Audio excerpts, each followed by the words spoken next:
The Abarth has been a popular car since it was first released in 2007 and now it's been updated. This is the 595 Competizione and it gains a new body kit, a lower ride height and some additional mechanical extras. However, the little Abarth has got a tough fight on its hands if it wants to compete with some pretty capable rivals. The Abarth 595 Competizione has some pretty cool exterior touches.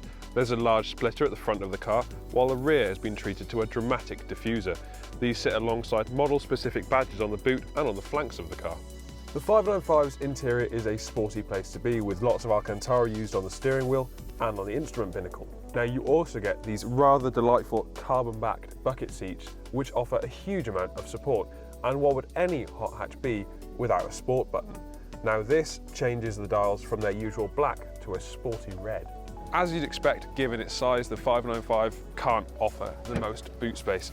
Now, there's 185 litres to be found here, and that's slightly less than you'll find in a Mini.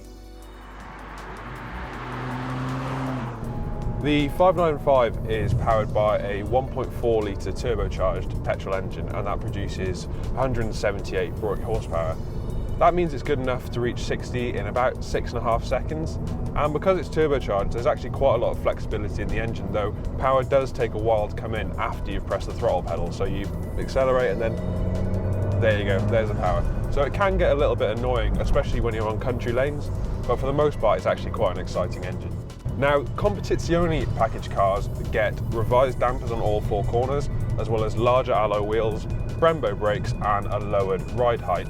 Now what does that mean altogether? Well, it means that the ride is very firm, but it also means that you can corner a lot more quickly than you could do beforehand, and there's virtually no body roll either. Abarth claims that the Competizione will do around 45 miles to the gallon, but in truth we've seen around 35, and that's been on a mixture of B roads and motorways, so expect to see around that figure in daily driving.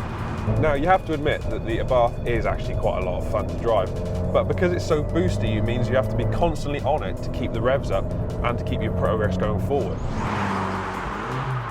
The 5-speed manual that's fitted to this car isn't all that bad, but it really does lack the precision that you'd find in rivals like the Mini. It handles quite keenly and it accelerates with quite a lot of power.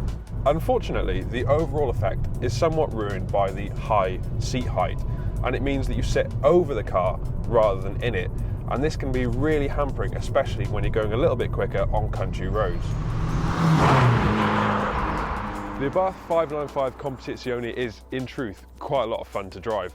It's got high levels of grip, it's got a reasonable amount of punch, and it makes a rather unruly noise as well. However, its high seating position and relatively low level of refinement do work together to somewhat spoil the overall effect. And it means that in terms of everyday usability, you may want to look elsewhere.